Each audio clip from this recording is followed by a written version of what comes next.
Baik, pertama-tama Om Swastiastu. Perkenalkan, nama saya Niluhken Dipendiasari. Di sini saya adalah salah satu kader KMHDI yang akan membawakan mengenai materi struktur dan hubungan kelembagaan dari Kesatuan Mahasiswa Hindu Dharma Indonesia. Nah, dari awal yang pertama akan kita bahas adalah mengenai pengertian struktur organisasi. Struktur organisasi adalah bagan yang menggambarkan tipe organisasi tersebut dan menggambarkan kedudukan dan jenis wewenang pejabat, bidang dan hubungan, garis perintah dan tanggung jawab, rentan kendali dan sistem pimpinan dari organisasi tersebut. Tidak hanya itu, dalam organisasi ada pula struktur KMHDI atau struktur Kesatuan Mahasiswa Hindu Dharma Indonesia. Yang pertama adalah struktur organisasi dari pimpinan pusat, yaitu ada Ketua Presidium, Presidium 1, Presidium 2, Wakil Sekretaris Jenderal, Wakil Bendahara Umum, Departemen, dan Non-Departemen. Kemudian ada struktur organisasi dari pimpinan daerah. Struktur dari organisasi pimpinan daerah ini, yang pertama adalah Ketua, Sekretaris, Bendahara, Wakil Sekretaris, Wakil Bendahara, Biro-biro, dan Non-biro. Kemudian ada yang terakhir yaitu struktur organisasi dari pimpinan cabang. Struktur organisasi dari pimpinan cabang ini, yang pertama adalah Ketua, Sekretaris, Bendahara, Wakil Sekretaris, Wakil Bendahara, Bidang-bidang, dan Non-bidang. Kemudian ada Komisariat, Koordinator, dan Wakil Koordinator. Selanjutnya, ada hierarki dan wewenang kepengurusan KMHDI. Pimpinan pusat KMHDI merupakan badan pelaksana tertinggi atau pemberi wewenang yang menentukan kebijakan organisasi dan melaksanakan sesuai AD dan ART. Kemudian ada ikatan-ikatan yang tertera dalam KMHDI antara Ketua Presidium dengan Presidium 1 atau Sekretaris Jenderal dan Presidium 2 Bendahara Umum. Hubungan yang dilakukan menggunakan garis koordinasi, di mana hubungannya adalah berhubungan secara koordinasi, sehingga hubungan yang terjadi adalah hubungan yang bersifat koordinatif. Yang kedua ada antara Presidium 1 dengan Wakil Sekretaris Jenderal. Hubungan yang dilakukan menggunakan garis instruksi atau pemberitahuan. Hubungan yang terjalin adalah hubungan yang bersifat instruktif. Kemudian yang ketiga ada Presidium 2 dengan Wakil Bendahara Umum.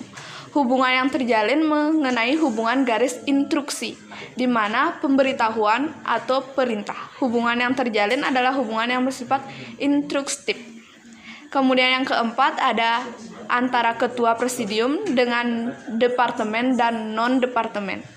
Hubungan yang dilakukan adalah menggunakan garis instruksi. Hubungan yang terjadi adalah hubungan yang bersifat instruktif dari Ketua Presidium ke Departemen dan Non-departemen. Dan yang kelima, seterusnya mengikuti garis instruksi dan garis koordinasi dari keseluruhan Presidium, Wakil Presidium, Sekretaris Jenderal, dan anggota-anggotanya. Kemudian hierarki dan wewenang kepengurusan dari pimpinan daerah. Antara ketua dan sekretaris menggunakan garis instruksi atau pemberitahuan. Antara ketua dan bendahara menggunakan garis instruksi atau pemberitahuan.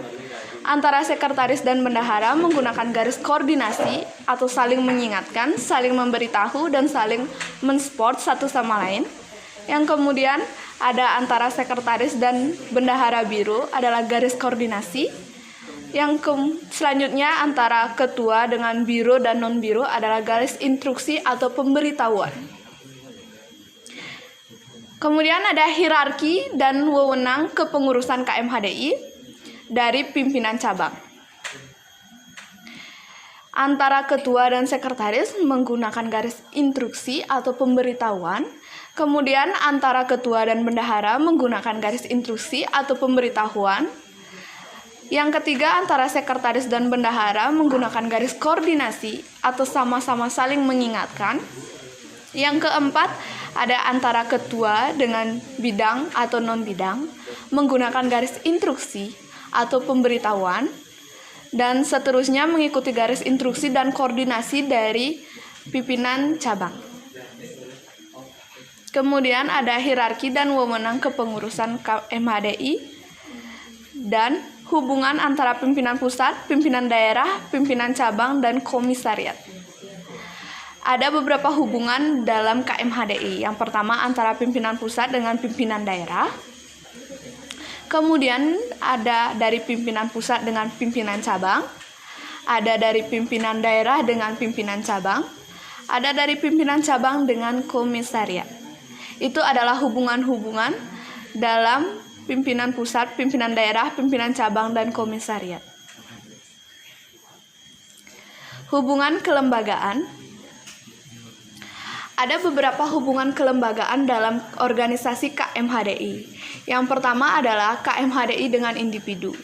Artinya, hubungan KMHDI tersebut dengan perseorangan atau individu merupakan bentuk dari hubungan sosial kemasyarakatan yang diutamakan dari solidaritas kita sebagai warga negara demi kepentingan bersama. Yang kedua, ada KMHDI dengan organisasi Hindu. Hubungan yang didasari dari kepentingan umat, di mana kita mempunyai kepentingan umat yang sama. Oleh dari itu, hubungan antara KMHDI dan organisasi Hindu ini akan terus terjalin dalam wadah-wadah organisasi Hindu seperti PHDI, WHDI, Prada, Prajaniti, dan sebagainya. Di samping hubungan kelembagaan keumatan, KMHDI juga membina hubungan sosial dengan mahasiswa Bali yang tersebar di berbagai provinsi di Indonesia. Kemudian yang ketiga ada KMHDI dengan organisasi non-Hindu. KMHDI dengan organisasi non-Hindu berhubungan berdasarkan dengan melandaskan kebangsaan atau kebinekaan kita. KMHDI aktif membangun hubungan dengan organisasi massa yang juga pemerintah. Organisasi massa yang dimaksud antara lain Persatuan Mahasiswa Katolik Republik Indonesia atau PMKRI, kemudian ada PMI, Pergerakan Mahasiswa Islam Hindu, Himpunan Mahasiswa Islam atau HMI, Gerakan Mahasiswa Kristen Indonesia atau GMKI, serta Gerakan Mahasiswa Nasional Indonesia atau GMNI. Kemudian yang keempat ada KMHDI dengan pemerintah. Dalam hubungan dengan pemerintah, KMHDI menerapkan diri sebagai moral secara aktif menyumbangkan pemikiran dan pergerakan kepada kebangsaan Indonesia.